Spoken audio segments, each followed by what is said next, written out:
Dragnet. Ladies and gentlemen, the story you are about to hear is true. The names have been changed to protect the innocent.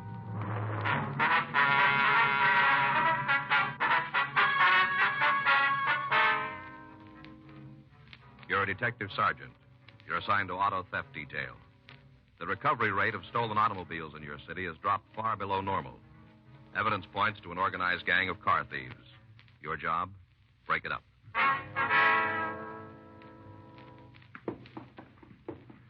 It was Tuesday, June 14th. It was hot in Los Angeles. We were working the day watch out of auto theft detail. My partner's Frank Smith. The boss is Captain Nelson.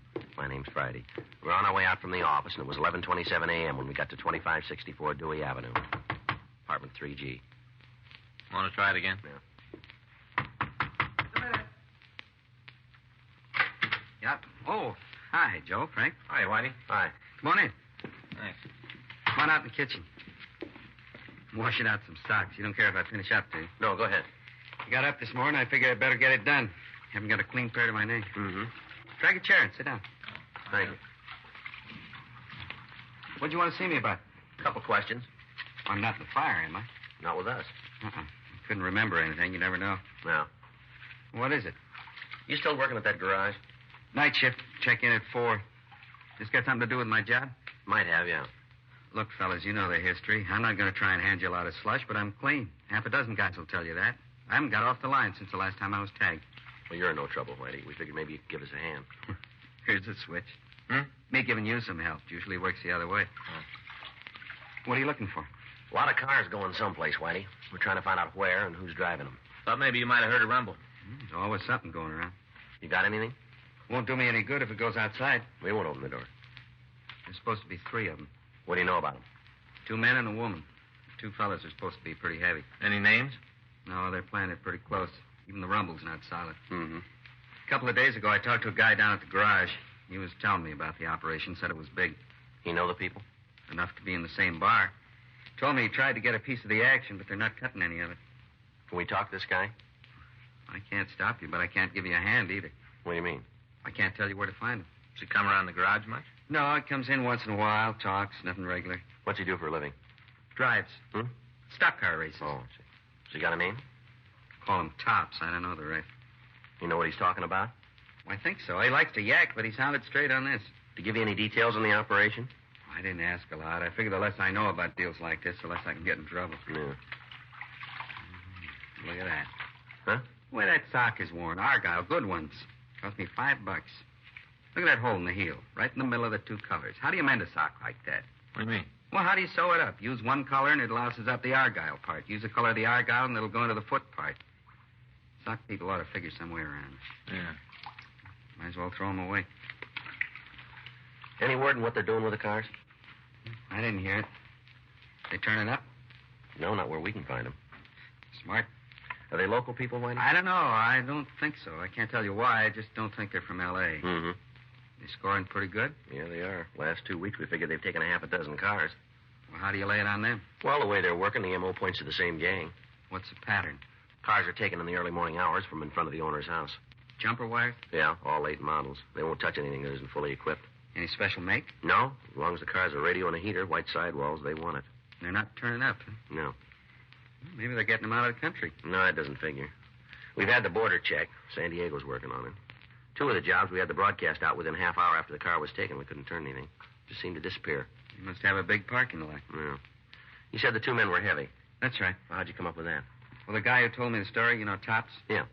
When he laid the rumble out, he said he talked with one of the fellas at a bar. Mm-hmm. Told the guy he'd like a piece of the action. About that time, the roof fell in. What do you mean? Well, the guy got real rough. Said there wasn't going to be any split. The action was going to stay in the same corner. Mm-hmm. Showed Tops a gun. Said if anything about the operation got out, he'd use it. The way Tops put it, he wasn't kidding. Did you get any kind of a description of the man? No. This Tops fella tell you where the bar was? Huh. Well, okay, Whitey. If you hear from him again, will you let us know? Sure. Call you at the office? That's right. Wish I could have given you more. I'll nose around, see if I can pick up anything. We'd appreciate that. Don't go out on a limb, though. You don't have to worry about that. I'm not going to line myself up for any trouble I don't need. Yeah. Well, we'll check you later then, huh? Yeah. Hope I'll have something for you in the next couple of days. Well, if you do, it'll put you way ahead. Hmm? We've been on it 2 weeks. Yeah? We haven't got a place to start.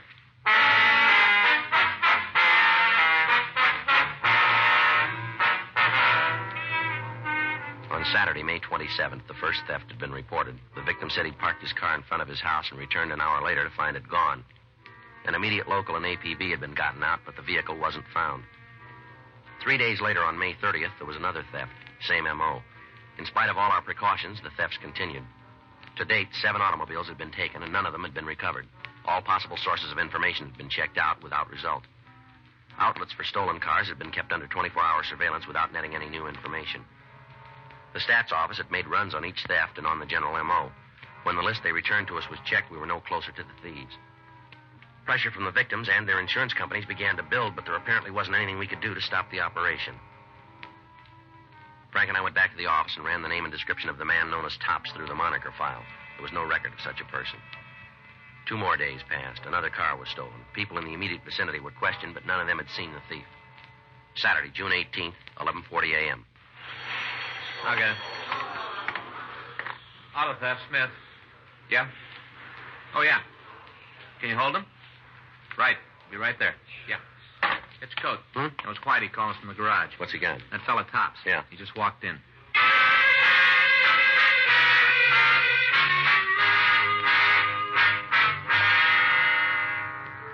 Frank and I left the city hall and drove over to the garage where our informant worked.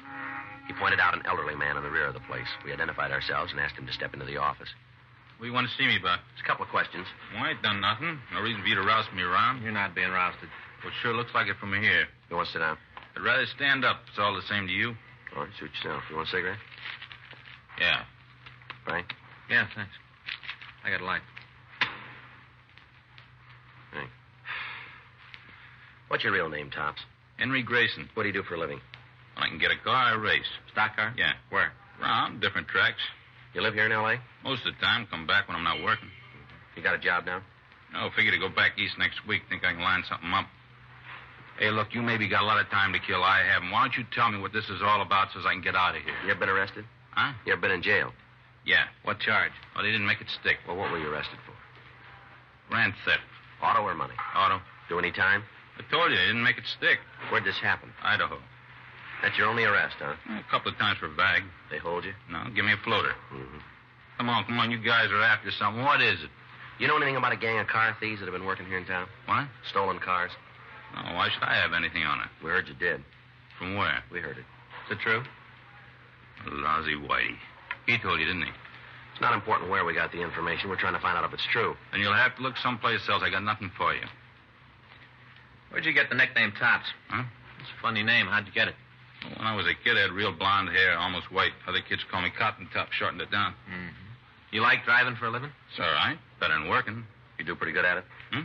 Is there any money in driving? Well, it depends. Sometimes a good month and a couple of bad ones. Depends. How do you do? I'm not starving. Mm-hmm. Well, what do you want to know about the stolen cars? What can you tell us? Not much. We'll take what you got. I got to talking with a guy one night. The subject come up. We kicked it around. Turned out he had a deal going for him. Friend of yours? Never saw him before. All right, go ahead. Well, that's it. He had this deal working. I don't know anymore. Why don't you do yourself a favor? What? If you're not mixed up in this thing, why are you holding out? I'm not. I'm giving you what I know. Maybe it isn't the guy's life story, but it's all I got. All right, from the beginning. Tell us, will you? What? Everything this fella said. You got nothing to hold me on. As far as I'm concerned, it's okay if you do pull me in. A couple of days on the city. Give me rent and food bills. All right, let's go. Look, if I had any information, I'd give it to you. No reason for me to hold out. That's right. I never saw the guy before. I haven't laid eyes on him since. Then what do you stand in front of him for? What? Makes you look like the patsy for the piece. Anybody takes a beef, it's going to be you. For what? Sitting in a bar and listening to some drunk? It's more than that, and you know it. I can't tell you. Why? These guys too heavy for you, are they? Is that why you won't go along with us? You scared? If you got to tie it down, that's a reason. They won't get near you. You can guarantee it? We can. Okay, I'll go. What do you want to know? The whole story now. There isn't much to tell. I was in this bar one night. 2 fellas come in. They were both kind of gassed. Mm-hmm. Sat down next to me and started to talk. To you? No, but they were right next to me. I could hear what they were saying. All right, go on. Well, they were talking about this deal, how it was all set up. First off, I didn't know what it was all about. Then I heard one of them mention something about cars. Yeah. Well, it's like saying something about a new kind of camera around a photographer. As soon as I heard the word cars, I started to listen. Good. Mm-hmm. They were having a beef about something. One of them wanted to start unloading right away. The other guy said they should wait for a while, dump them all at once. Yeah. Well, they stood there and talked like that for a while, then one of them noticed me listening. Go ahead. He leaned over and said something to the other guy, and the next thing I knew, I was surrounded. One of them on each side leaning on me. Mm-hmm. Didn't want any trouble. I could see those two guys had a pocket full of it, so I went along with them. Well, what happened? Well, they asked me if I liked what I heard. Yeah. I told them I didn't hear anything. Said I had very bad ears. Mm-hmm. They didn't believe it, said they wanted to talk me outside the bar. Yeah. Well, I figured if they got me out there, I'd end up with something broken, so I didn't go. Tried to push me around, but the bartender come over, and they moved away. What happened then? Came back, told me if I said anything to anybody but what they were saying, they'd get me. One of them had a gun. He kind of pulled his coat back. I could see it in his belt. Mm-hmm. They weren't kidding. Word that I talked to you gets back to him, I'm as good as dead. Well, don't worry about it. Did you try and cut yourself in on the deal? No. We heard you did. Well, it's not true. I told Whitey that, but it never happened. Well, why'd you tell him it did? Well, I don't know. Trying to be a big man, I guess. Yeah. These two fellows hang around the bar? Huh? Have you seen the two men around the bar before? No, it's the first time. Any of the other people in the place seem to know him? Mm-mm. They leave the place before you did? Yeah, finished up their drinks and walked out. They have a car? If they did, I didn't see it. I stayed where I was. Figured maybe they were waiting for me. Didn't leave the place until just before 2. You think you'd know him again if you saw him? Yeah, I'm sure of it. Well, we'd like you to come downtown and look through some pictures. Well, I don't like to be a finger. Well, you haven't got much choice, fella. I suppose not. All right, let's go. Now, don't forget, you guys said you'd take care of me. We will. Those fellas find out I'm on your side, they'll try to kill me. Nothing's going to stop them. Yeah, we think there is. What? Us.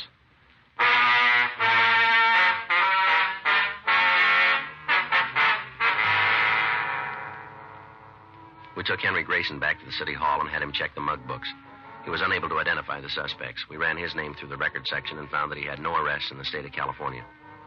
At his own request, he was returned to his home. Local broadcasts and APBs were put out carrying the description of the 2 male suspects. A week passed without result. Monday, June 27th. I got it. Auto theft Friday. Yes, sir. That's right. Well, when was that? No, we can't take one over the phone. Oh, well, I'm sorry, too. That's right. You live in Hollywood? I see. Well, now, if you'll go down to the police station on Wilcox Avenue. That's right. In Hollywood. They'll take it for you. 1358 between Sunset and Santa Monica. That's right. You betcha. Bye. Car theft? Bicycle. Fellow says his kid left it in front of the house, came back, and it was gone. Yes, sir. Something we can do for you? I'd like to talk to somebody about a stolen car. Well, sit down. We'll take the information. Yes, sir. Thank you. All right, sir. What can we do for you? You're a policeman? That's right. This is Frank Smith. My name's Friday. How do you do? I'm Joel Pennant. All right. All right, sir. What do you want to see us about? I think I bought a stolen car. Why do you think it's stolen? Well, just the way it was handled. The whole thing's got something funny about it. Where's the car now? I got it parked outside in the other street over there. You have the license number? Yeah, I have. You want it? Yes, sir. We can check it for you. I got it written down here. All the information someplace. Pink slip, too. Oh, yeah, here it is. All right, fine. Thank you. I'll check it, Joe. Okay, thanks. I sure hate to put you in all this trouble. That's all right. Feel silly if it turns out okay. Well, why do you think the car's stolen? Well, I own this little place up near Lancaster. It's kind of a bar and a couple of cabins for tourists. Mm-hmm. We're out of town a ways. We don't do a lot of business, enough to make a pretty good living, but it's all hard work. Yeah. Day before yesterday, that was Saturday, Uh-huh. this guy come into the place, had something to eat. We got to talk. You know, nothing important. Yeah. He told me he's on his way back east to find a job. Talked about how he's having a lot of trouble, lost his job and all. Mm-hmm. And he had this new car parked right outside, said he just bought it. Asked me if I knew anybody who'd buy it. You mean he wanted to sell the car? Yeah, I said he just got it and he needed the money to get wherever he was going. Told me he paid cash for it and he wanted to get some money out of it. Yeah. He said he didn't want to take a loss, but he didn't have the price of gas for it. Mm-hmm. So he wanted to sell it. All right, go ahead. I asked him how much he wanted, quoted a figure, $200 under wholesale. It seemed like a good deal, so I bought it. Yeah. Been other guys come in and want to sell things. I learned the hard way, so I asked him if he could prove he really owned the car, that he didn't steal it. Yeah. I didn't say it like that, you understand. If the deal was honest, I didn't want to scare him off. Yeah. Then he showed me the pink slip and told me where he bought the car. It's a place called Brompton Auto Service in Hollywood. Did you contact them? Yeah, I put a call right through. What'd they say? Well, I went through a big thrash about it. I talked to a couple of secretaries before I got to the sales manager. He checked the records. He said the car had been purchased from them. He gave me the man's name and everything. Mm-hmm. Nothing about the deal then to make me think there was anything wrong. Pink slip, the car people. Yeah. I bought it. Gave the man a check. We drove into town, and I dropped him off at the bus terminal. He said he'd cash the check on Monday. That's today. Yeah. Happened I had to come into town this morning, checked at the bank, and they told me that the check had cleared. That it was cash first thing they opened the doors. I got worried about it and decided I better talk to you. Yeah. How about it? Well, stolen, all right. I had a feeling. Anything on it? No, I checked the report. Yeah. It's the bunch we're after.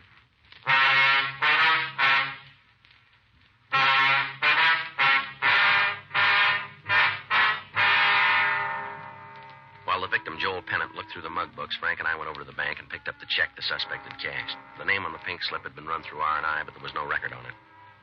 The check was handed over to Larry Sloan in handwriting. The pink slip was sent to the crime lab, where it was found to be a forgery.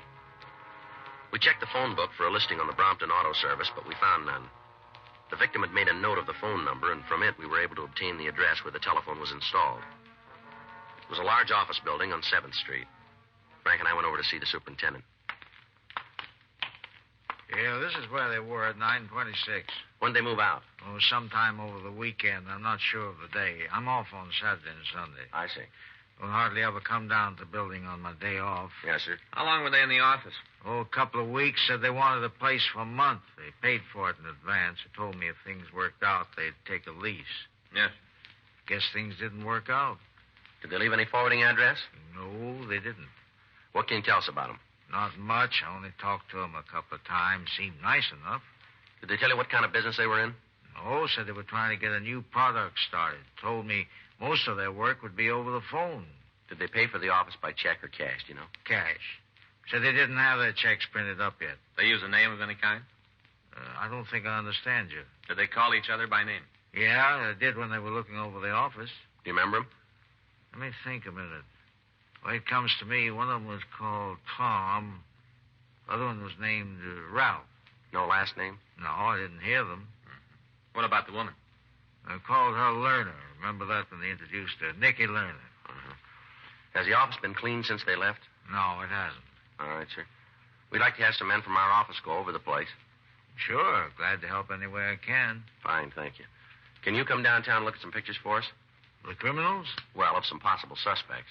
See if I can pick them out, huh? That's right. You better will. Wait here and I'll get my coat. Go right with you. All right, fine. Well, second thought, you better wait in the lobby. We can go right out the door. It'll be faster. That'll be fine. Now, let's go. Gee, I can't hardly wait to get home and tell my wife what's happened. Uh-huh. She's all the time after me because I never have nothing interesting to tell her at night. Yes, sir. Gonna be different this time. Give her a story that'll really make her mouth hang open. Sure gonna be a doozer. Yeah. You guys could do me a favor, though. What's that? Could you drive me home after I look at the pictures? We'll see that you get there, yes, sir. I'd like it to be in a black and white car, if you can swing it. All right. Make the story more exciting. You know, hard-hitting. Yeah. Something else if I come home in a black and white police car. What's that? My wife will believe me.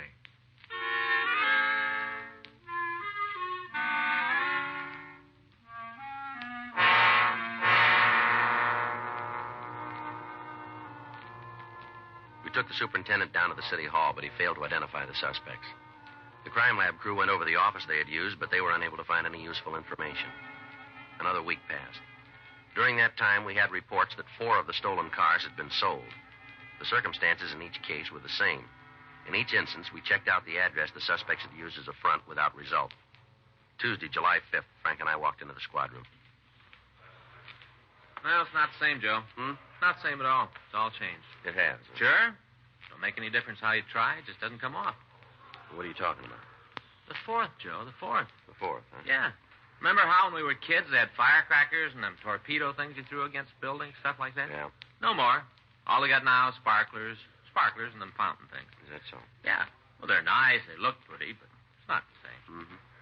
I remember getting up on the morning of the 4th. You see who the first kid in the block was to get a can in the air. Real contest, like. What? Get a can in the air. You know, put a firecracker under a can, light it off. Real contest in our block, so you could be the first one in the morning of the 4th. Didn't you ever do that? Yeah. Well, we sure did. Never forget it. Well, it's not the same now. Yeah, but it's a lot safer now, isn't it? I got it. Auto theft Friday. Yeah. That sure might be. That's worth checking anyway. Right. We'll be right over. It's Mott over in forgery. Yeah? Just picked up a printer, been cashing checks. Uh-huh. Checked his plant, found something we might be able to use. What? 65 pink slips.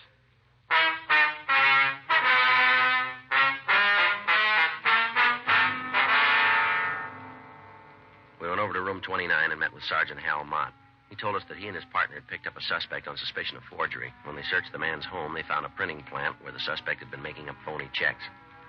They'd also found master plates for automobile pink slips and a quantity of the slips themselves. Under questioning, the suspect admitted the forgeries but denied any knowledge of the automobile registrations. Frank and I took him to the interrogation room. Your true name is Harry Larwill, is that right? Yeah. You want to tell us about those pink slips? I don't know anything about him. You printed them, didn't you? I guess so. Well, and don't you know? I printed him. What were you going to do with them? I did it for kicks, nothing more. For practicing. Yeah. Do you think a story like that's going to stand up in court? Look, I copped out to the forgery rap. Isn't that enough for you guys? We want to know about those pinks. I already told you. How many counts did they get on you? I don't know, 10 or 12. Well, and you know you're not going to do that stand on your head. You'll stand 1 to 14 on each count. It's a lot of time if they run consecutively. Now, come on. Why'd you print the slips? What happens to me if I tell you? What do you mean by that? We'll make it any easier on me? We don't decide that. But you see, the judge knows, huh? We'll put it down like that, yeah. Now, tell us about it, will you? I made them up for Tom and Ralph. Who are they? A couple guys I know. They come to me with this deal, said if I'd make them 100 slips, they'd give me $1,000. I needed the money, so I did the job. Yeah. Well, after I made them, Ralph said they could only use 45 of them. Then we had a beef. He gave me 500, and I gave him the pinks. You know where we can pick up your friends? Yeah. Apartment out in Hollywood. The girl there, too? Who do you mean? Understand her name's Nikki. Oh, yeah. Ralph's wife. Yeah, I guess she should be around. When'd you see him last? Yesterday, Ralph called me in the morning. Told me they was interested in the rest of the slips. Wanted to know if we could make a deal. What'd you tell him? Yeah, we could. I'm supposed to meet him this afternoon. Where? Drugstore on Sunset. He told me 3 of them were going to leave town. All right. You going to pick them up? That's right. Guess they had a good thing going for them. Sure were raking in the dough. Yeah. Ralph told me about it. Said they were coining money. Kind of hate to see it broken up. You do? Yeah.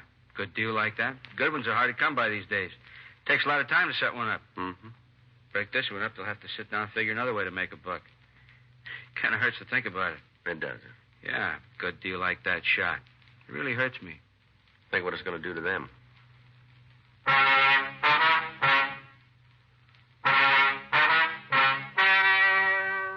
story you have just heard is true. The names were changed to protect the innocent. On November 10th, trial was held in Department 89, Superior Court of the State of California, in and for the County of Los Angeles.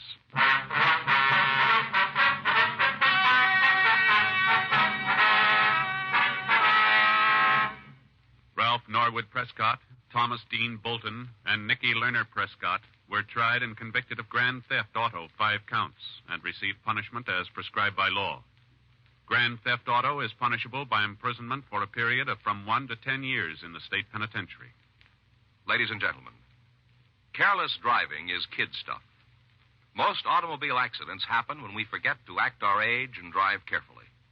Letting off steam, defying authority, showing off risks a driver's life as well as the lives of other people. In your car, act your age. The life you save may be your own. Girl into emergency, had convulsions. How's she doing? Dead on arrival. Frank and I notified Homicide Division, then we left the office and drove out to the address I'd gotten on the phone. 1784 Malabar Street was a small wooden house set on the back of the lot. A dead oak tree in the front yard was overgrown with ivy. Several broken and rusted children's toys were half hidden in the weeds near the front porch. We rang the front doorbell. Somebody ought to be home. The lights are on. Let's try it again.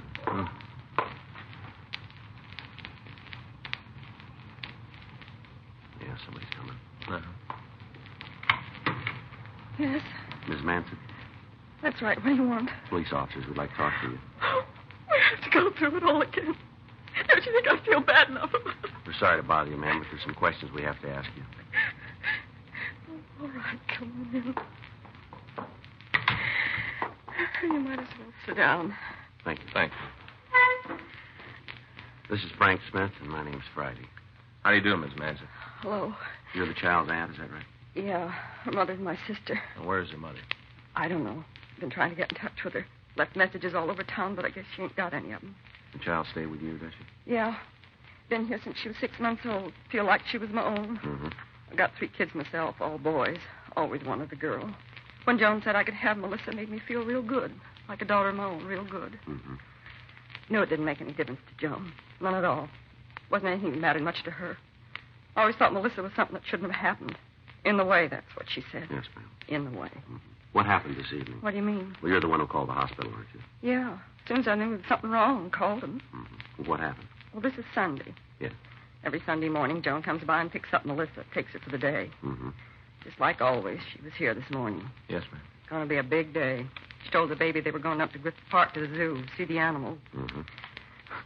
Well, we all sat around and ate. My kids and baby and Joan, and the kids went to get dressed. Yeah. After she was dressed, they left. Joan and Melissa going to the zoo and the ride.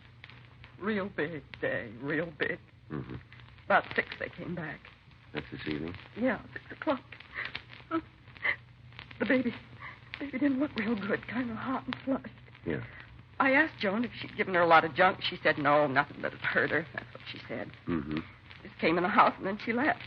Said she had an appointment, that she couldn't be late. Just dumped the baby inside the house and walked out. I see. I gave her a bath.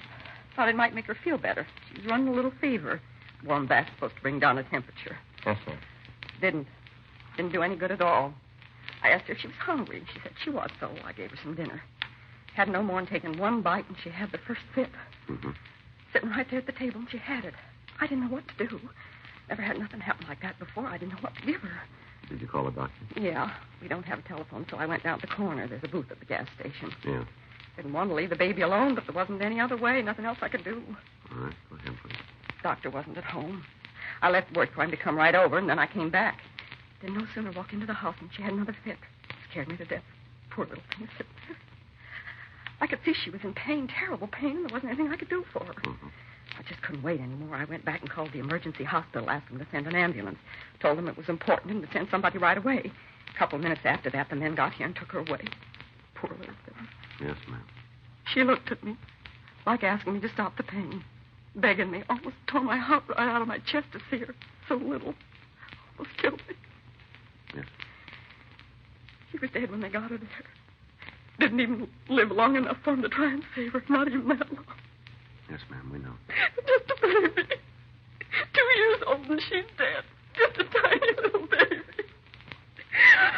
Oh, it hardly seems fair. A lot of people could die and it wouldn't make any difference, but not her. She was beautiful. Just beautiful, like my daughter, like my own. You sure there isn't something we can get for you, Miss Manson? No, nothing. Isn't anything that'll help now. Nothing at all. Ma'am, has there been any history of this type of attack in your family? You mean fit? Epilepsy? Anything of that nature? No, never been anything like that. Well, now, did the child tell you that she felt sick? Mm-mm. We didn't have no idea there was something wrong until it was too late. Did she complain of stomach cramps, do you remember? No, she didn't. What'd you have for dinner? Ground meat, potatoes, green beans. Couldn't have been that made her sick. We all ate the same thing. The kids and me, none of us had any trouble. Mm-hmm. Is your sister separated from her husband? Yeah, they hadn't been together for over a year. Been that long anyway, I suppose. He's supposed to contribute support, but he doesn't, not a dime. I see. Did she provide support for the little girl? She was the baby's mother, but that's as far as it went. Came to caring for Melissa, and it landed in my lap. Remember when she had roseola? Joan didn't even come over and see her. Just didn't care. Mailed a little doll for the baby. Guess that was supposed to make up for her mother not being there. Can you tell us where we can contact your sister? Sure. Place over on Hewitt Street. Got an apartment there. You have the address? Yeah. Won't do much good to go over there, though. Why's that? She probably ain't home. Chances are she's out someplace running around having a good time. I see. Don't even know that baby's dead. Hasn't got the slightest idea. Oh, we'll go and see her. Hope you won't mind waiting for her to show up. You're going to have to. Probably wait a long time. Yes, ma'am. She don't care about the baby. Never did. Told me a couple of times. Just a rock around her neck. Talked about how hard it was for her to get a husband with a kid. All the time, how the baby was making it hard for her. Mm-hmm. All she ever thought about herself. Didn't want anything to interfere with that. Just herself. She won't care about the baby. She won't care at all. Probably won't even talk to you. I think she will. Why should she? No reason for her to even see you. Yes, there is. What? We're trying to find out why the child died. Oh, she just got sick, that's all. There isn't anything more to it. Melissa just got sick. You seem pretty sure about it. Of course I am. Couldn't be anything else. You think there was anything else? You think there was something wrong? We don't know yet. Well, then talk to Joan. Ask her. Anything wrong with Melissa that happened today, she ought to be able to tell you. Talk to her. Yes, ma'am, that's what we'll do. Hope it does you some good. Wouldn't surprise me a bit if she knows what had happened. What's that? She's probably got an idea. I wouldn't want her to know I told you this. What do you mean? If there's something wrong with the way Melissa died, if there is, Yes, ma'am. it wouldn't surprise me if Joan killed her.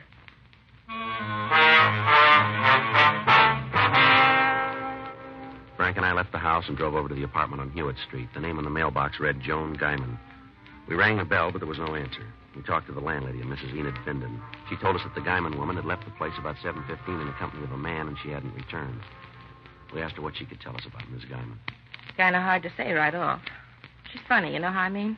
No, ma'am. Well, there's a lot of people who don't like her, lots of them. They think she's kind of wild, the way she runs around, partying up. You'll hear a lot of talk about her. Got to kind of make up your own mind about it. Mm-hmm. You any idea where we can find her? No, could be in half a dozen places. If she starts on a run, she's liable not to slow down for a couple of days. Do you know the man she's with? Sorry, I can't help you there. I've seen him before, but not many times. I don't think Joan goes out with him much. Mm-hmm. Something wrong? Ma'am? Something happened to Joan? No, ma'am. Must be some reason you're nosing around. Anything you want to tell me? It might be a little better if we talk to Miss Guyman. That's the way you want it. I ain't going to pry into something that don't concern me. Yes, ma'am. Have you ever met Mrs. Guyman's little girl? You mean Melissa? Yes, ma'am. Sure. Two of them been here several times. Sundays, you know, Joan has a little girl. How they seem to get along. What? Miss Guyman and her daughter. How they get along. Well, you said it yourself. Melissa's her daughter. Yeah. What have you heard? Huh? Somebody's been talking about how Joan treats the kid. Well, maybe you better tell her. I don't want to get her in no trouble. You understand that? Yeah. Well, I'd be down here watching the television, maybe doing some ironing, and I'd hear Joan yell at the baby. Loud. She used words a kid shouldn't hear, not that young. Yes, ma'am. Of course, not that those kind of words are ever good for a youngster, but sure not for one only 2 years old. Yeah. Anyway, she'd yell for a while, then it'd be quiet. Guess she hit the kid a couple times. Things calmed down. Now, do you know if Mrs. Guyman ever hit her daughter? Well, sure. I saw it with my own eyes. We had words about it. Well, Joan told me to mind my own business. Said to keep my nose where it belonged. Told me how Melissa was her kid, and if she thought a slap would do some good, she was going to give it. Mm-hmm. She did. Only a couple times they weren't slaps. What do you mean? Like this. With a closed fist. They're right along here. Right above the ear. A couple times in the face. I saw the kid with a black eye myself, sure. Does Mr. Guyman see his wife? Not that I know. She said a couple times that he doesn't. I don't think she even knows where he is. Kind of sad, you know. Yeah? What happened? That's how all the trouble started. Mr. Guyman. Both of them used to live here when they got married.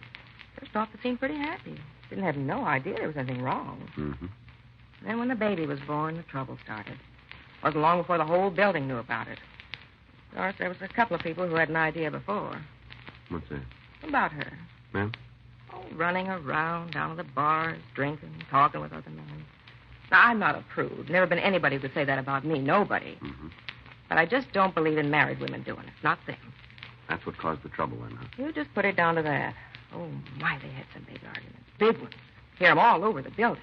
All over the block, I guess, if he was listening. Mm-hmm. Well, it wasn't long after that he walked out on her. Left her flat with a baby. I see. Packed right up and moved out. Even took his phonograph records, everything. Don't think she's seen him since. Well, are they divorced, do you know? I don't know about that. A couple times she's talked about getting one. I don't think she's ever gone through with it. I see. No, she's planning on it. How's that? She wants to get married again. Told me that 100 times, how she wants to find a man and settle down. Just about all she talks about. Guess the big problem is Melissa. What do you mean? Well, I know she's had the chance. I know that for sure. Mm-hmm. A couple of the men have even talked to me about it. About how they want to marry Joan. Build a home for her. All comes back to the same thing. What's that? The kid. None of the men want a ready-made family. They're all willing to have one of their own, but it ain't easy for a woman with a 2-year-old child. Not easy at all. Mm-hmm. I know she thought a couple times about leaving the kid with his sister. Some kind of problem there, too. Seems they were always fighting about it. Do you know what the arguments were about? Sure. Joan's sister didn't think she was doing enough to support the kid, you know. Figured she ought to have more money. Any of these quarrels ever get violent? Yeah, I heard them upstairs, yelling and screaming at each other. Almost as bad as Joan and her husband. Sister saying that either she had to hand over more money or else take Melissa out of the house. Joan saying that she didn't care what happened to the kid, yelling all over the place. Terrible the way they carried on. Mm-hmm. Be honest about it, I don't think either one of them really wanted the little girl. Neither one of them. Is that right? Both been just as happy if she'd never been born. Poor little kid. Wonder they didn't try to put her in another home, find some people who wanted her. Would have given her a chance to grow up being loved. That's right. Least they could have done, given the little kid a chance. Oh, I don't know. Maybe someday Joan will wake up, realize what she's doing. Mm-hmm. Maybe she will. Let's hope it's not too late. In the company of the manager, Frank and I checked Joan Guyman's room. There was no indication that she wasn't going to return. We asked Miss Bindon to notify us as soon as she heard from the Guyman woman. We returned to the office and checked with the crime lab. They'd finished going over the child's clothing, and they hadn't found anything out of order. We put in a call to the coroner's office, and we talked to Chief Deputy Coroner Vic Wallage. He told us that the autopsy would be held at 10 a.m. the following morning, and that we should have the results by 11. He went on to say that in his examination of Melissa Guyman, he'd found several bruises on her neck and back. However, he was unable to tell us if the blows might have been strong enough to cause her death. 12:16 a.m., we ran the names Joan Guyman and her sister through R&I. There was no record on the sister, but we found that the Guyman woman had been arrested several times in the last year on charges of 4127A, drunk. The rest of the night was spent in checking out the places she was known to have frequented. An attempt was made to find her husband without result. The next day, Frank and I met in the squad room early to put through a call to the coroner's office. Yeah. Mm-hmm. What about the bruises? I see. How long's that going to take? Right. We'll keep in touch with you. Okay. Bye. How about it? They finished. What's the cause of death? They're still not sure. What do you mean? They think she might have been poisoned.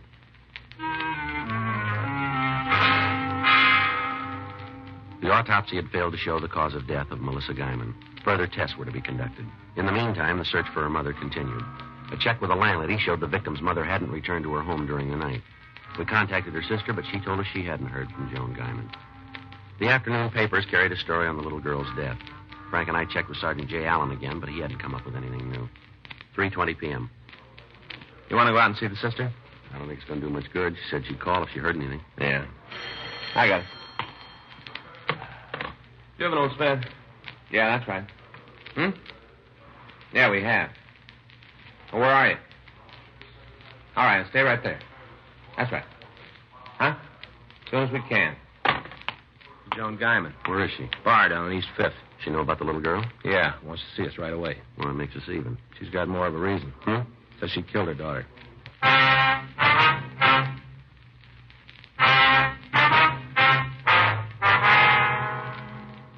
Frank and I left the city hall and drove over to the bar. When we walked into the place, it appeared to be deserted. The bartender told us there was a woman answering the description we gave him in one of the rear booths. Joan Guyman was in her late 20s, but she looked at least 40. She'd been drinking heavily, and she'd been crying. Yeah? Somebody you're looking for? You're Miss Guyman? That's right. Who are you? Police officers. Frank Smith. My name's Friday. Yeah. I knew you'd be here. I look good. Why don't you sit right down and make yourself comfortable? Which one of you fellas I talked to? You talked to me. Yeah. Well, then you know why I asked you to come down here. Yes, ma'am. You want to tell us about it? No. How's that? You asked me if I wanted to talk about it. Well, I don't. I don't even want to think about it. I wish it never happened. Is that right? You probably think it's funny I'm not crying, don't you? Don't you? You think there's something wrong with me? My baby's dead and I'm not crying? Well, do you want to know why? You want to know? Why don't you tell us, lady? Because there ain't no tears left. Not a single one. I'm all cried out. That's why. You better put that down. You've had enough of that. I think I'll have a lot more. A lot more. You said you killed your little girl, is that right? That's right. Well, tell us about it, will you? No reason not to. No reason for anything anymore. All right, go ahead. I killed her. I killed her. It's like I'd put a gun up to her head. I killed her. Is this the same? Go ahead. Oh, poor old kid. She didn't want much. Hardly anything. One of those dolls with the hair you can wave, that's all. The doll with curly hair and her mother. And she got the doll. I gave it to her yesterday when we came back from the zoo. It's just saying how happy she was. She's Yeah. just happy. Mhm. Another thing I wouldn't give her. No mother. Poor little kid. She doesn't have no mother. Just me, that's all. It's me. Yeah. Yes, I did it. What's that? Killed her. If I'd been her mother and kept her with me, it never would have happened. She'd be all right now. Neglect. That's what did it. Neglect. And I gave it to her. Never paid no attention to her. All the time, too busy with what I was doing. I didn't pay any attention to her. I didn't pay any attention at all. All right, come on, lady. Where are we going? Downtown. What for? I think we'll be able to talk better there. Oh, I don't want to go anyplace. I'm going to stay right here. My baby is dead. Poor little kid didn't have no mother. Why don't you just go away and leave me alone? You know we can't do that. Why not? There a law or something that says you got to harm people. Is that what you're doing? Frank. Yeah. No, wait a minute. You leave me alone. You got no right to do this to me. Bartender, come on back here and help. These lousy cops are giving me trouble. Help me. Come on, lady. You're only making it harder on yourself. Leave me alone. Get away from me. Come on, don't cause any more trouble now. If you were a gentleman, you wouldn't do this to me. If you were a lady, we wouldn't have to.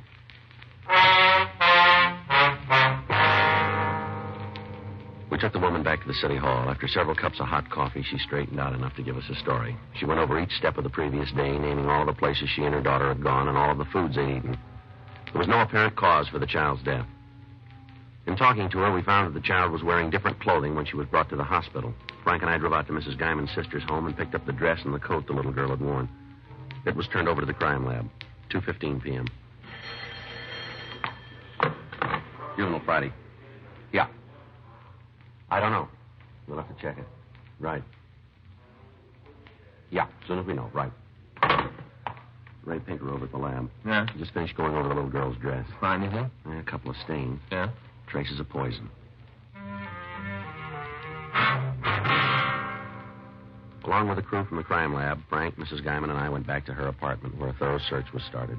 From the analysis of the stains found on the child's dress, Sergeant J. Allen said the death might have been caused by minute quantities of poison in another fluid. While he and his crew went over the apartment, Frank and I talked to Mrs. Guyman. Couldn't be anything here. Was the child alone at all yesterday? No, I don't think so. We went to the zoo and came back here. Gave her the doll, and we played with that for a while. Mm-hmm. Did you leave the apartment at all? Yeah. Went down to the corner to make a phone call. Only gone a couple of minutes. Your daughter was here alone then? Yes, but she couldn't have gotten into anything. I was only gone a little while. I was still playing with the doll when I got back. Miss Guyman, our crime lab seems to think she might have been poisoned by some sort of polish. Well, what do you mean? Looks like a metal polish of some kind. I don't have any of that in the house. You're sure? Certainly. I don't know. My place. They have to tear everything up like this. It'll all be straightened out. I hope so. Seems like there's never going to be an end to it. Joe? Yeah, Jay. See you a minute? What do you got? I think this is it. I found out in the kitchen under the sink. Metal polish. Yeah. It isn't one of the standard brands. Certainly isn't one of the off brands either, is it? I've never seen it before. Well, The bottle's almost empty. Cap was off when we found it.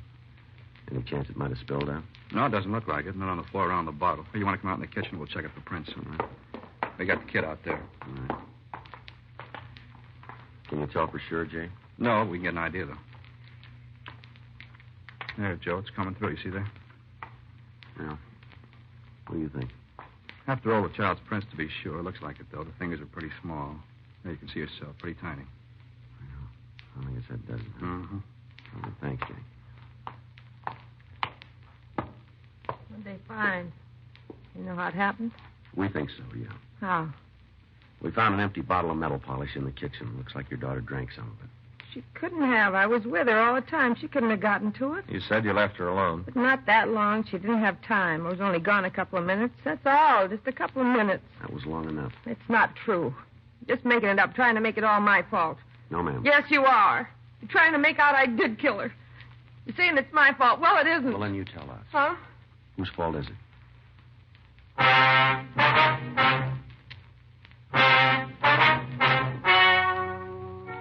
The story you've just heard is true.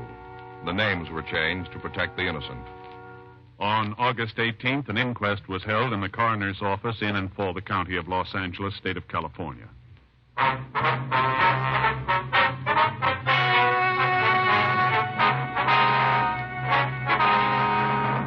After examining all the evidence, a coroner's jury decided that the death of Melissa June Guyman was due to accidental poisoning.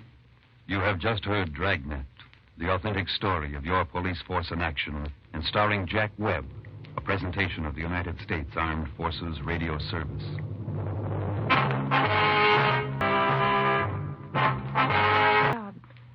She says this just goes to prove it.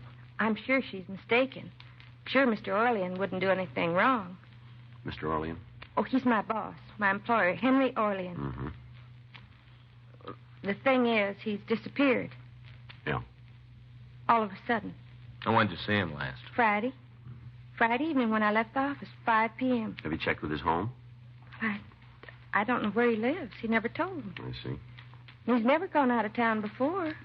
Not since I started working for him. Well, how long has that been? 7 months. 7 months on the 3rd. What kind of business is he in? Uranium stocks. Mm-hmm. Multiple Uranium Investments Incorporated. That's the name of his company. I see. Well, don't the other employees have any idea where he went? There aren't any other employees. I'm the only one. Oh, I see. Have you talked to missing persons? No, I haven't. You see, Mama doesn't think he's missing. She says he skipped out, that he's a crook.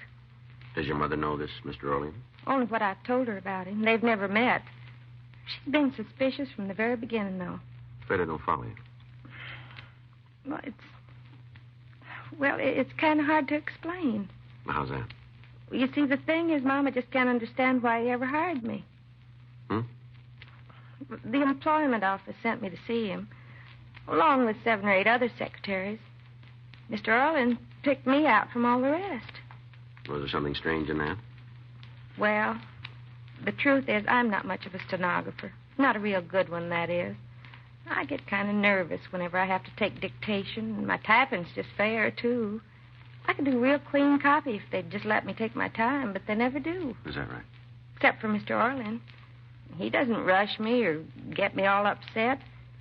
It's the first time I've ever been able to hang on to a job. Start thinking about where I wanted to go on my vacation. Yeah. I told him I didn't feel entitled to a vacation yet. He just smiled and said it was up to him to decide that. That he's the boss, wasn't he? Then he insisted I tell him just where I wanted to go. I couldn't think of any place at all, and he finally asked me why I didn't visit my sister in Hawaii. I see. She's married to a Navy officer stationed in Honolulu. I guess I must have mentioned her to Mr. Orlean. I guess that's how I knew about her. Yes, ma'am, must be. But the idea of ever paying her a visit hadn't even crossed my mind. Mm-hmm. Well, I tried to argue with him, but he pretended to get mad and told me if I was a good enough secretary to deserve a holiday, he's going to see that I got it. And then he said he'd make up for it when I got back, that he'd really pour the work on. Mm-hmm. I knew he wasn't serious about pouring the work on, but it did seem like he really wanted me to go to Hawaii. Well, why didn't you take him up on it? Well, I meant to. I had my ticket. Round-trip flight. Mr. Orlean paid for it, just like he said he would. Yeah. I was supposed to leave Saturday night. I sent Ann an airmail letter telling her all about the trip. That's my sister, Ann Burcott. Yeah. Well, Saturday morning, she wired me not to come. Her husband's being transferred in a week or 2. Well, she wasn't sure where. Maybe back to the States. I see. Oh, I suppose I could have made the trip anyway, but it wouldn't be any fun going someplace where I didn't know anybody. I don't make friends very easy. Is that so? Well, I didn't know just what to do, whether Mr. Orlean would still want me to take the month off or not. I went down to the office this morning to talk to him about it. He wasn't there. Everything was gone. Yeah? From the safe, all records and stock certificates, everything. And corporation papers he had framed up on the wall, they were gone, too. Had somebody broken in? I don't think so. The door to the suite was locked when I got there. I had my key. And what about the safe? I don't understand. Well, was the safe open or closed? Closed. Well, how'd you happen to look inside? I telephoned my mother and told her that Mr. Orlean wasn't there, and she said I'd better check and see if anything was missing. Said it sounded to her like he'd skipped out. Mm-hmm. After I looked in the safe, she told me to get in touch with the police. Well, now, just exactly what sort of business was this uranium company? Mr. Orland invested in various uranium stocks. For other people? Yes, that's right. Which bank did he use? Western National. The account's in the main branch. I'll give him a call, Joe. Yeah, okay. Well, there just wouldn't be any reason for him to run away, would there? Well, it's pretty hard to tell yet. I mean, he was doing a real good business. Well, that might be a reason. Oh? Do you know the names of his customers? Well, the people who invested, Mr. Orland? That's right. Mm-hmm. Well, I guess I could remember some of them. The books are gone, though. I wouldn't be able to recall them all. I see. The old customers, the ones who've been with us for several months, I'd remember them. Uh-huh. Was the business new when you started to work with it? Yes, sir, brand new. Find out anything? Yeah. Orlean closed out the multiple uranium bank account last Friday evening, a little before 6. 6? Yeah. Banks stay open late on Fridays, Oh, Joe. yeah, I forgot. How much did he withdraw? Just under 100,000. A lot of money. Yeah. I guess Mama was right about him. Starting to look that way. I should have known. From the beginning, I should have known. What? She's always right.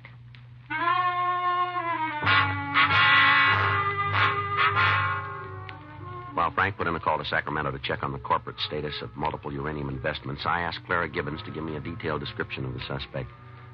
2:28 p.m., Sacramento reported that no such corporation had ever been authorized. We ran the name Henry Orlean through R&I. They had nothing on him. We turned the description and M.O. over to the stats office. They came up with 7 possible stock fraud artists. We pulled their mug shots and showed them to Miss Gibbons. She was unable to identify any of the pictures. 3:07 p.m., Miss Gibbons accompanied us to the Wendler building on Wilshire Boulevard in the Miracle Mile. We went up to Suite 4D. Just a second till I find my key. Yes, ma'am. Here it is. This is the outer office where I work. Mm-hmm. That's his office in there? Yes, sir. Well, that's real fancy. Have you talked to the building manager today? No, sir. Is he around, do you know? Well, there isn't any manager. Not exactly. The owner has an office down the hall. Oh. I'll be glad to find out if he's in. Thank you. You'll be here? Yes, ma'am. Well, very impressive quarters, huh? Must have been a very impressive guy. Yeah. Look at that, Joe. Wonder what he had up there. Hmm? Up on the wall. See that spot? Looks like there used to be a picture or something. Well, those incorporation papers, maybe, huh? Phonies? I don't know. As far as the state of California is concerned, they're phony. Mm-hmm. This is Mr. Wendler. Mr. Wendler is Sergeant Friday. How are you? I do. And this is... I'm awfully sorry. I don't seem to remember your name. It's all right. My name's Frank Smith. Well, pleased to meet you. This is our identification, if you want to see it. Forget it. All right. Well? You're the owner of this building, are you? Well, it's the Wendler building. I'm Ted Wendler. Yes, sir. Draw your own conclusions. Yeah. Do you have any objections to answering a few questions, Wendler? No? All right. Will you answer them for us, please? I thought I was. Yes, sir. I asked you one before. Do you own this building? Outright. That isn't important. Well, it's important to me. It's important to the mortgage company. Is it in your name? Yes, it's in my name. All right, fine. Now, what about the man who rented this suite? Orlean? Yes, sir. Well, what about him? Do you know he left town? Well, she just told me. Did you know about it before? No. What can you tell us about him? He's a broker or something. Uranium stocks, I guess. Yeah, we got that much. That's all you know about him, huh? Yeah? How long has he rented from you? Let's see, a little over 7 months. Be 8 on the 3rd. Did he mention anything about where he had offices before? No, he said he was from back east. Any particular place? No. Why, what's he done? We'd like to talk to him, that's all. Well, maybe he'll come back. Uh-huh. Well, if he doesn't, it's all the same to me. What? I made him pay his rent in advance whole first year. Is that your usual practice? No, only with fellas in the stock market. You see, I remember 1929. Yeah. You never know what's going to happen, not with fellas in the market. Mm-hmm. You see, I remember 29. Yeah. If Orlean stays away, I'm way ahead of him. Rent's paid up. Mm-hmm. I'm nearly 5 months ahead of him. Yes, sir. I wish we were.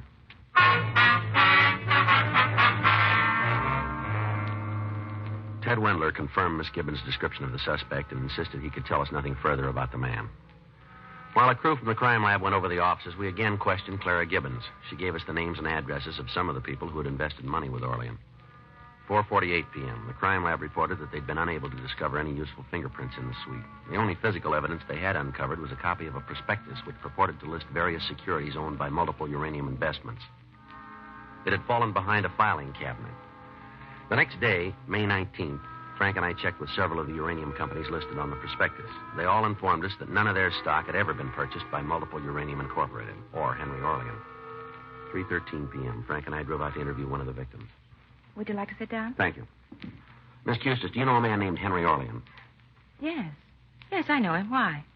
Did you ever invest any money with him? $5,000.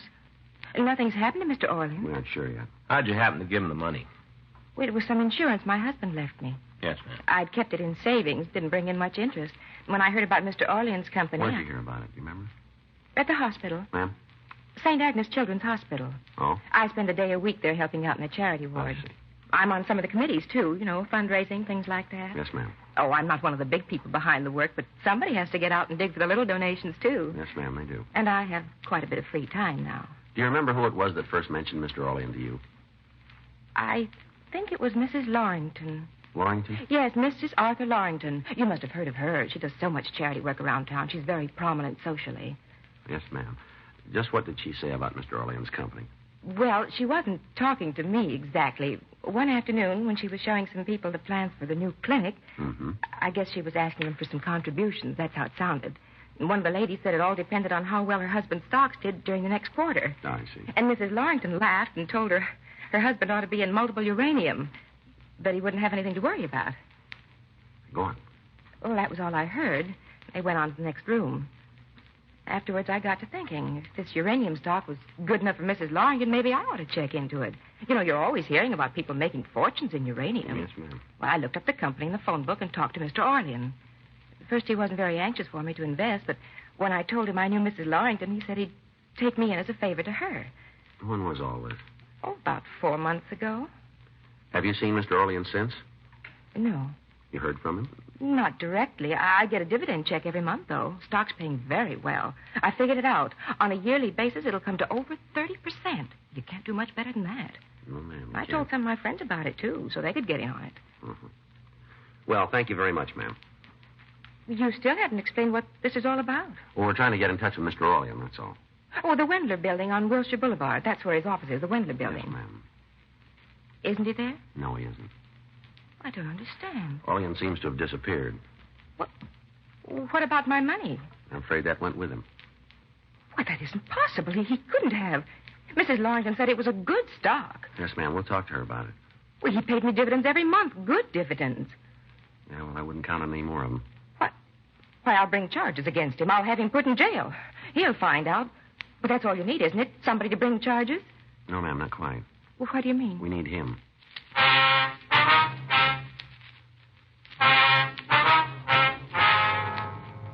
Frank and I left Mrs. Custis and drove out to interview another victim, Mrs. J.T. Pressing on Highland Avenue. She told us that she had invested $8,000 in Multiple Uranium. She also told us that she had first heard about the stock through a friend who was on the fundraising committee for St. Agnes Hospital.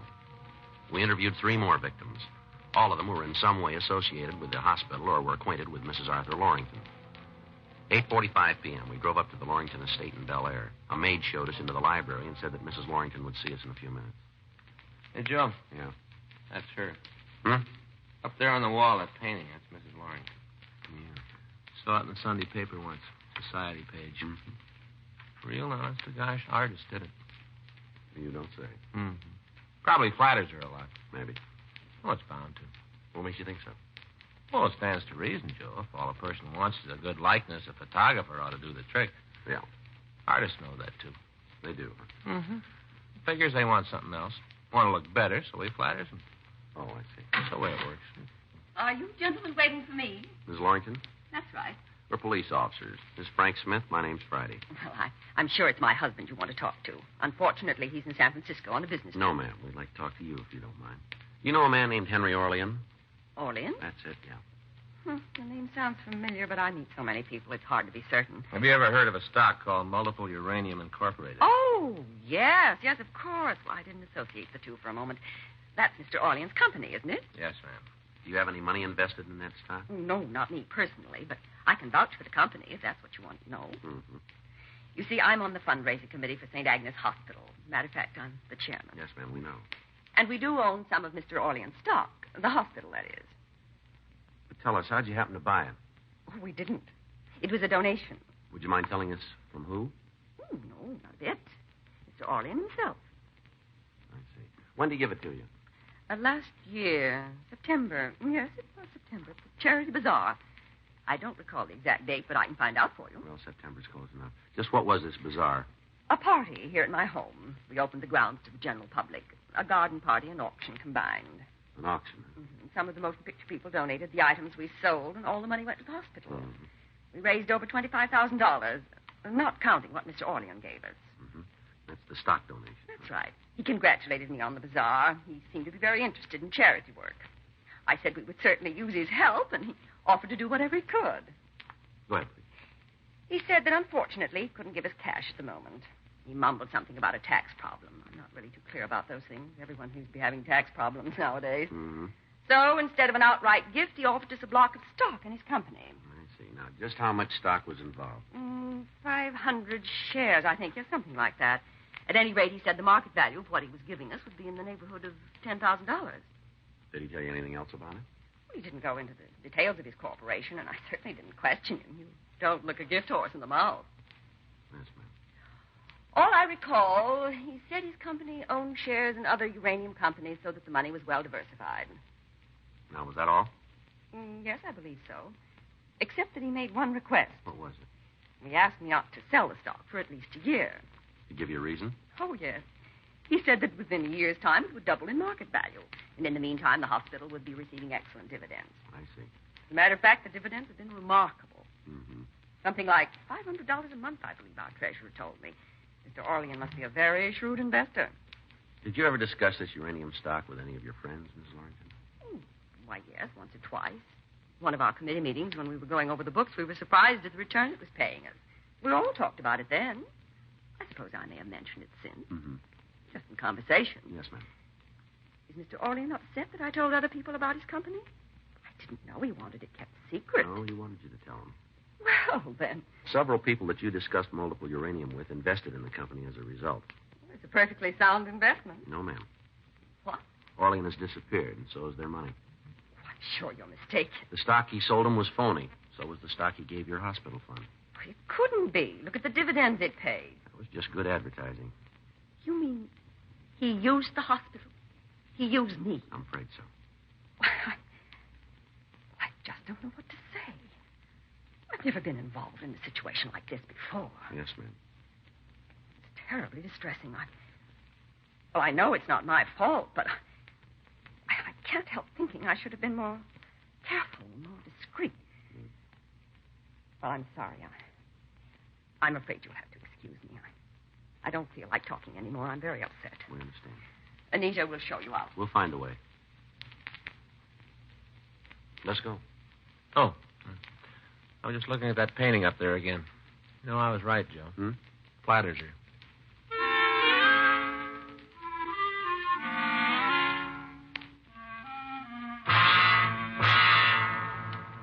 The interview with Mrs. Lawrington had enabled us to establish the suspect's M.O. Additional bulletins were sent out alerting all police departments, charity organizations, and fundraising committees. During the rest of the week, we interviewed other victims of the stock swindle. None of them could furnish any additional information about the whereabouts of the man who called himself Henry Orlean. 3 weeks later, on June 9th, we received a report from the Chicago Police Department. They informed us that a man answering Orlean's description had worked an oil stock swindle in that city during the previous year. He had then used the name of Roger Norgett. They also told us that this Norgett was suspected of an earlier stock swindle in Kansas City. Neither the Chicago nor Kansas City police had a positive identification of the suspect, but in both cities, the M.O. had been the same. The suspect had donated a block of phony stock to a charitable organization, had paid very high dividends on the donated shares, and then had been able to acquire investments from private persons. Wednesday, June 11th, 3:17 p.m. Frank and I were in the office. Sergeant Friday? Yes, ma'am. You remember me? Clara Gibbons. I used to work with Yes, Mr. ma'am. Orlean. How are you? What can we do for you? Mama just found him. Mama just found him. Mr. Orlean. Where? Over on Hill Street. She was just walking along and she saw him. Is she sure it's him? Positive. Please hurry. Just a minute, Miss Gibbons. Yeah, what is it? Didn't you tell us your mother had never seen this man? Well, she's seen him now. He was walking down Hill Well, how Street. does she know it's him if she never saw him before? I told her what he looked like dozens of times, all about him. I see. For heaven's sake, you don't have to see a person to know what he looks like. Mama would recognize Mr. Orlean anywhere. She said so half a dozen times. She can describe him better than I can. Oh. My mother's very intelligent, Sergeant. She's not like me. Now, please don't stand here and argue about it, or he'll get away. Well, just where is he? The Norridge Hotel, corner of Hill and Halldale. I thought your mother saw him on the street. Well, she followed him into the hotel. She didn't want to lose him. He went upstairs, and she telephoned me from the lobby. She said she'd wait there to make sure he didn't leave. Oh, I see. She told me to bring you as soon as I could. It's nearly half an hour since she called me. We haven't got much All right, time. Miss Gibbons. All right, we'll check on it right away. You're going to arrest him, aren't you? If it's the right man. Of course it's the right man. Mm-hmm. Excuse me a minute. Do you have to answer it now? Bunko Fugitive Friday. Yeah, that's right. I see. Fine. Okay. We'll forward our warrant to you. Will you send us a notification by telegram? Thank you. We sure are. Many thanks. Salt Lake City Police Department. Yeah? Picked up Orlean this morning. Tabbed him from our circular. They sure it's him? Gave him a full confession. Admitted to KC and Chicago deals, too. But it couldn't be, Mr. Arlen. He's at the Norbridge Hotel. Well, Miss Gibbons, I'm afraid your mother was mistaken. I've never known Mama to make a mistake. No, we all make them. Well, she's waiting for us at the hotel. What'll I tell her? Well, let's see. I guess there's only one thing. What's that? Tell her not to wait.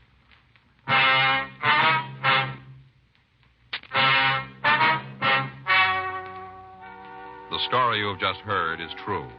The names were changed to protect the innocent. On August 16th, trial was held in Department 98, Superior Court of the State of California, in and for the County of Los Angeles.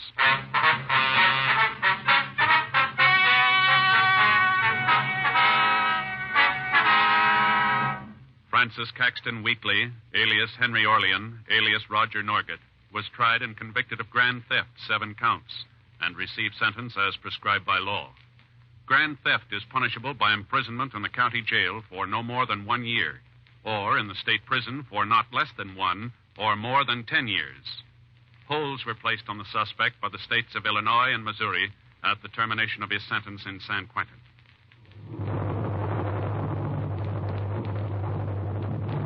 For sale. Price he was quoting had to be hot. Where'd you meet him? Bar over on First. See a friend? Not to make a touch. I see him in the bar once in a while, but he don't ever buy a drink. Mm-hmm. Other night he got real palsy-walsy. I don't know, maybe he was gassed or something. But he sure was friendly. You met him in the bar? Yeah, he stopped in to have a belt before I ate. This guy was there, sitting on the stool next to me. Got to talking. He almost knocked me over when he bought a drink. Right on the floor he knocked me. Mm-hmm. One thing led to something else. He asked what I was doing. I said, oh, just about anything to turn a buck. He asked me if I had any money I wasn't using. I said I didn't. Yeah. Said it was too bad. Said if I could raise a couple of long bills, he could turn me on to something good. The coats, huh? Yeah. Told me how a friend of his came up with these fur coats, wanted to dump them. Said the price was real good. What kind of coats were they? Mink, full length. Had a couple of those scarf things, too. He said they were Stone Martin or something, you know, where the skins look like they're biting each other. Yeah. Like those, Stone Martin, I think. Mm-hmm. Guy made a big thing about how the price was right, and if I had any loot, I could come out with a big thing. Did he say where his friend got him? No, matter of fact, I don't think there was a friend. Coats were in his car. I know if I had that kind of merchandise, I wouldn't put it in nobody else's pocket, that's for sure. What's this fellow's name, do you know? Jarvis Dean. That's D-E-A-N? I guess so. What do you know about him? Oh, not much. I told you I see him around. He's an angle fellow, always looking for a touch. Did he hold any kind of a job? Not so it would stand out. How's he live? Oh, off other people mostly. Once in a while, he makes a big score, and he's popping for drinks all over the place. A couple of days, he's blown the wad, and he's back on the dole. You know where you can find him? I can't give you no address. Usually around the bar? Mostly. You won't find him here for a couple of days now, though. You said something about going out of town, down to Palm Springs. Something about how he could make a contact down there and unload the coats. This Jarvis Dean ever been arrested?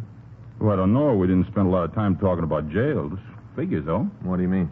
Oh, the way he talks. Some of the people I've seen him with, 6 to an even, they can draw your floor plan of the laundry up at Q. Mm-hmm. Can you give us the name of the people? Well, if it's all the same to you, I'd rather not. They ain't done nothing to me, and I'd like to keep it that way. You know, some of them are pretty mean. Yeah. You understand, it isn't that I'm afraid, but I don't see no reason to stir nothing up. Does Dean say where this contact was at Palm Springs? Oh, he mentioned some bar called Spanky's, that's all. In the town itself? Yeah, I guess so. When I couldn't spring the money to go with him, he kind of cooled off. You know, he stopped being real friendly. I got to thinking about it and figured maybe it'd mean something to you, so... Well, the guy goes around with a couple of grand furs in his car. He didn't win him in a raffle. Got to be something there. Do you any good? Yeah, we'll check it. When I first heard about it, I thought it'd do some good right away. I thought of you guys right away. Well. I always like to try and help when I can. You know, it works out both ways. Maybe you can give me a hand sometime. You know, like now? What? I could sure use a couple of bucks. Things ain't been going too good. Well, that's too bad. It's just temporary. It won't last. A couple of days, I got a job coming up. Hotel over on Wilshire. Pearl diving. Guy's been drafted, and I'm in line for the job in just a couple of days. Well, I've only got a couple of bucks, Emery. You can have them if it'll help. Sure, Joe. Anything at all. There you are. Thank you. Hey, you got a pencil? A what? Pencil. Got one I can use? Yeah, here. I always like to keep these things legal. You never know. Yeah. There you are. My IOU. Pay you back as soon as I start to work. Well, don't worry about it, Emery. No. You got to do these things up legal. Can you tell us what this guy Dean looks like? Yeah? You think there's really something to it, huh? Oh, we can check it. Well, sure figures he stole the coats, and any reason he'd want to give them away if he didn't. Mm-hmm. Guy like that, he don't do nothing for nothing. Got to be a payoff somewheres. Well, then he won't be disappointed. Huh? There'll be one.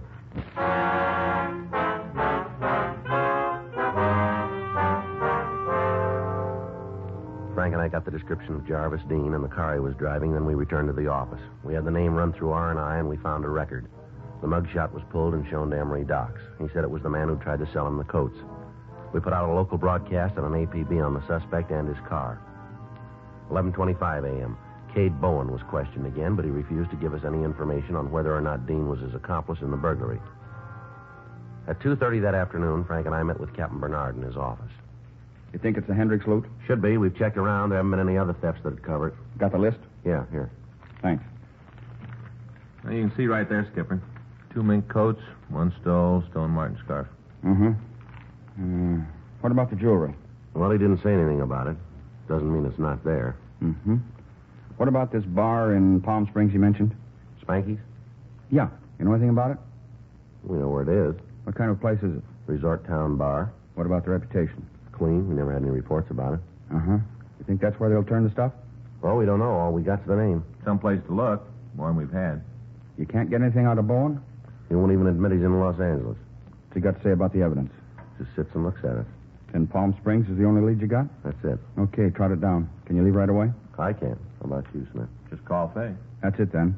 Go on down there, see what you can find out. Be sure to check with their department. They might have something for you. All right. When will you be back? Well, if it works out, should be sometime in the morning. Check with me as soon as you get in. Yeah. This fellow Dean got a record? Yeah, assault 211. Sounds like he might be heavy. Possible. Well, take it easy. Yeah. He's the fellow you're after. He's not going to want to give that stuff up. Well, that puts it on our backs. We got to convince him. Frank and I went down to the carpool and checked out a trip car. 2 hours later, we pulled into Palm Springs. We talked with the local authorities. They had nothing on Jarvis Dean, and as far as they knew, there was nothing wrong with Spanky's bar. We got the address of the place and drove over. Yeah, what'll it be? Police officers would like to ask you a few questions. Oh, L.A. cops, huh? Something wrong? Oh, I'd like to ask you some questions. Sure. Come on back here. It'll be easier to talk. All right. Well, what can I do for you? I'd like you to take a look at these pictures. Tell us if you know this man. No, I never saw him. How about this one? Sure. Yeah, he's been around. Is he here now? No, he doesn't usually make it this early. You seen him at all today? I think he was in this morning around 10 in there. You know where we can find him? What's he done? Police business. Well, just so it doesn't get anybody here in trouble. That guy's a real crackpot. What do you mean? He's lonely. He's good business, but if I had my druthers, I'd just as soon he stayed away. Why is that? Well, the way he acts. We got a lot of big people coming here. You know, the picture crowd, a lot of money. They like things quiet. They come down here for a rest, and that's what they want. A guy like that fella, they don't help. Is that right? Sure, he gets gassed, makes a big noise all about how he's buying drinks for the house. The customers don't like that kind of stuff. Mm-hmm. Drinks aren't bad enough, but he's got to start a pitch. What do you mean? Well, he's been trying to set something up, some kind of a deal. You know what it is? No, I don't pay a lot of attention. I just hear him talking to some of the people. Gets any worse, though, I'm going to have to 86 him. Does he come in alone? Sometimes. What do you mean? Well, there's a chick he brings in once in a while. The two of them just sit there and drink. You know her? Why, she in trouble? Do you know her? Yeah, her name is Blanche. She lives down here. She around? Well, she was. When? About half an hour ago. Said she was going out, get something to eat. She'd be back. You know where she went? No, half a dozen places inside a block she could have gone. If you want to talk to her, the best thing would be to wait right here. All right. She was carrying a real load when she walked out. I hope that food helps her. He said she lives down here. Yeah, she's got a place out the south end of town. What's she do for a living, do you know? Well, I don't know. I don't think she's got a job. Seems I heard her say she was divorced. Probably got a chunk of dough from her old man. She and this fellow pretty friendly? You mean the guy in this picture? Yeah. I guess you could say that. Most of the time they're together. How often is he here? Oh, he comes in the place almost every night, when he's in town. Is that quite a bit? Yeah, 3-4 days a week. You ever hear what he did for a living? No, I don't think he works steady. Hey, there's your girl now. All right. Pour me a drink, huh? Yeah, Blanche, a couple of fellas here want to talk to you, honey. Oh, that's all? Bring them on. I always like to talk to fellas. If they're friends of yours, old Bart, I know they're okay. Yeah, sure, Blanche. Is these them? Hey, now, they're pretty nice looking. Do you know that, fellas? You're pretty nice looking. Wonder if we get to a booth, might be a little easier to talk to you. Oh, same to you. I'll talk right here or I won't say a thing. What's your name, honey? Friday. Say, that's a funny name. Like the day, huh? That's right. It's my partner, Frank Smith. I do. Oh, come on now. Don't try to pitch that at me. Smith. A phony if I ever heard one. Hey, Bart. Yeah, Blanche. Have that drink. I stay here all night, you know. Think you had enough of that? No. You just keep your big yap shut. You better take it easy, Blanche. Take it easy, nothing. Ain't no fellow with a name like Friday and Smith going to tell me not to have a drink. They're a couple of phonies. That's what they are. All right, phonies. Miss, settle down now. We're police officers. Oh, yeah? Oh, yeah? Well, I'm the Queen of Sheba. What do you think of that? What do you think of that, Mr. Phony? Come on, Blanche. You better quiet down. Don't yell at me, you bartender. If you got any class at all, you keep these mashers out of here. A fine, lousy bar you're running. Let's go outside, lady. You just try and take me out there. You come another step, I'll knock your head off. Blanche, please, honey, take it easy. All right, miss, you said enough. Now let's go outside. Oh, sure. You got a big picture of that, me going out there, and you two can gang up on me. No, that's N-O. I ain't going no place with you. You got it wrong. I have I? Well, I'll just show you. Police! Police! Somebody help! We are the police. You want another call? Help! Police! Sit down. All right. I know when I'm licked. You don't have to shove me around anymore. You just leave me alone, that's all. Just leave me alone. You got some hot coffee? Yeah, sure, I'll get it.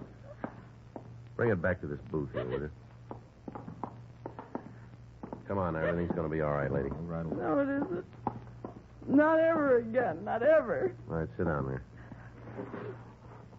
There's a handkerchief. Oh, thanks. I never did anything like that before. That's all right. I guess I'm arrested. Not yet. I didn't mean anything by it. Nothing. Just I didn't know you guys, and then I was a little drunk. Just all of a sudden I wanted to hit something, that's all. Just hit something. You were handy. Here's your coffee. Thanks. You want cream or sugar? No, but... Anything I can do for you? No, that's all. I'll be up front if there is. All right. Go ahead, miss. Try the coffee. Might make you feel better. Oh, yeah. It's hot. I'm sure sorry about hitting you. That's all right. Isn't really? It's nice of you to say so. What were you going to ask me when all this started? You want to take a look at this picture here and tell us if you know the man? Sure. I guess I owe you that. Is the guy? Yeah, that one there. Oh, sure, it's Jarvis. Last name Dean? Yeah. What do you know about him? Guy. Had a couple of drinks with him. You know where he is? Not now. Saw him this morning. Had a cup of coffee. Haven't seen him since then. Is he still in I town? don't think so. You know where he is? No. Said you run up to L.A. on some business. Did he say what kind of business? No. We didn't talk much about that. You got any idea where Dean was going in L.A.? He didn't give me an address. Did he say when he'd be back? That's what we had the beef about. He just shoved off. Said something about meeting the guy up there. Said this fellow's in some kind of trouble and that he had to try and square it. Did he say who it was? Let's see. I'm not sure I can remember. It's pretty important. Now, wait a minute. Oh, yeah. It was Bowen. Yeah, I had to see a guy named Bowen. Did he say what it was about? No. Not that I can remember. He just told me that he and this Bowen guy were on a deal together. Bowen had loused it up. Said he had to take care of him. The description of Dean's car that the girl gave us matched the one we'd gotten from our informant. We checked the room he'd occupied in Palm Springs. We talked with the local authorities. They agreed to check further on the suspect. Frank and I left for Los Angeles. The following morning, we contacted Captain Bernard. It all goes together. Huh? You better find him fast. Why, something wrong? I don't know, but it could happen. What do you mean? Bowen was released on a writ last night.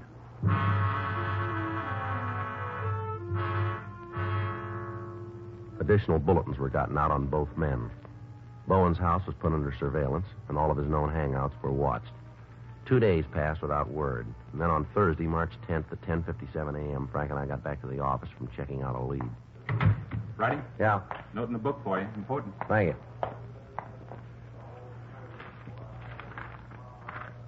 What is it? Supposed to call the sheriff's department. Wonder what it is. I don't know yet. We'll find out. Well, I didn't figure you would, Joe, not until you made the call. Just wondered what it was.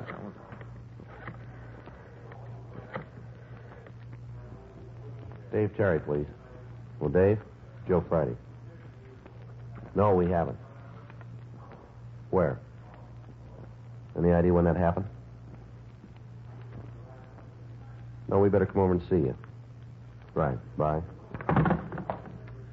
We're in trouble. What do you mean? I don't know. They found a body out in the desert this morning. Looks like it was a hit and run. Bowen?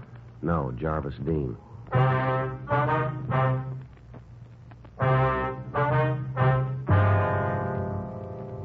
Frank and I left the office and went over to the Hall of Justice where we met with Sergeant Dave Terry. He showed us the photographs taken at the scene and the reports filed by the officers who discovered the body.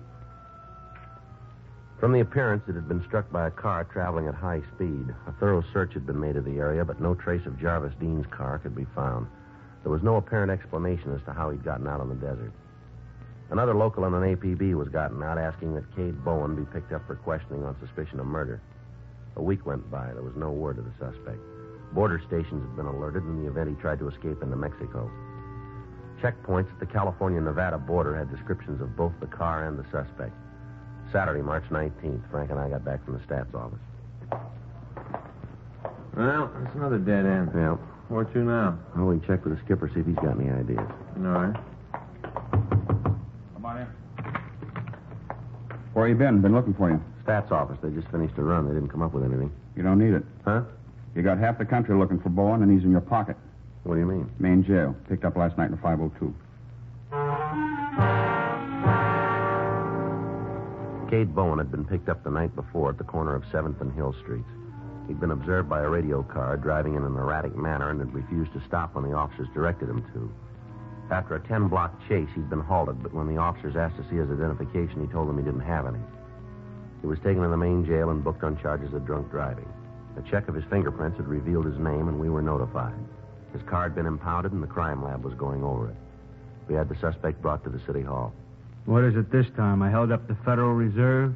All right, come off it, Bowen. You know where you're sitting now. This is the last time around for you. Yeah, I've heard that before. You won't hear it again. Where you been for the last week? Sleeping. All right, now where? Any place I could find a soft mattress. Hey, you guys ought to pull some strings and get some new bedding over the main jail. Those bunks are hard. Sure. You know a man named Jarvis Dean? Jarvis Dean, do you know him? Might. That's no answer. That's the best I can do. Look, mister, we're getting tired of playing with you. You're in trouble, and it doesn't come in any bigger sizes. Now, I'm not going to tell you to play it smart because you wouldn't know what I was talking about, but you snap to and answer these questions. Now, do you know Jarvis Dean? I met him. When'd you see him last? A couple of weeks ago. We understand he was with you on the burglary. It's a fairy tale. We got it straight. I didn't know you listened to gossip. Where'd you get the car you were driving last night? I bought it. From who? Used car dealer. Well, then you tell us why it's registered to Jarvis Dean, will you? Well, I don't know anything about that. Last time we talked to you, it was for a burglary beef. It's a lot more serious this time. That's so. That's right. Suspicion of murder. Who'd I kill? Jarvis Dean. You're out of your head. We always are. Now tell us why he'd let you drive his car. I don't know if it is his car. Department of Motor Vehicles says it is. We checked it. All the stolen merchandise was found. Now, you got no right to go through my things. Last time we heard of the stuff, Jarvis Dean had it. What's the matter? Did you two have a fight about what to do with it? Maybe you got sore because he was letting you carry the beef yourself. That what happened? Come on, Bowen. You're boxed in. I don't know what you're talking about. Well, let's check the office, see if there's any word from the crime lab. I'll do it, then.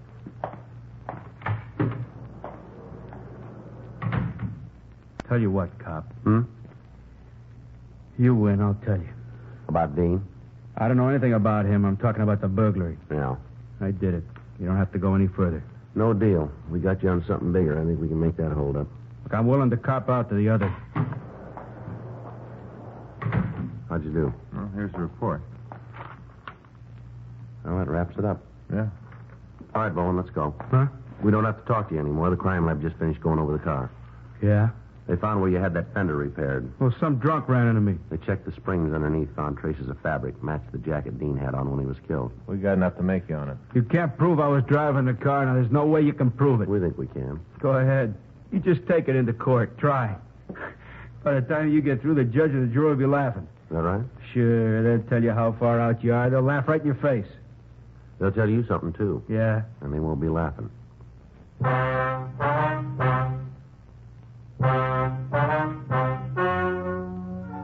The story you've just heard is true. The names were changed to protect the innocent. On July 16th, trial was held in Department 98, Superior Court of the State of California, in and for the County of Los Angeles.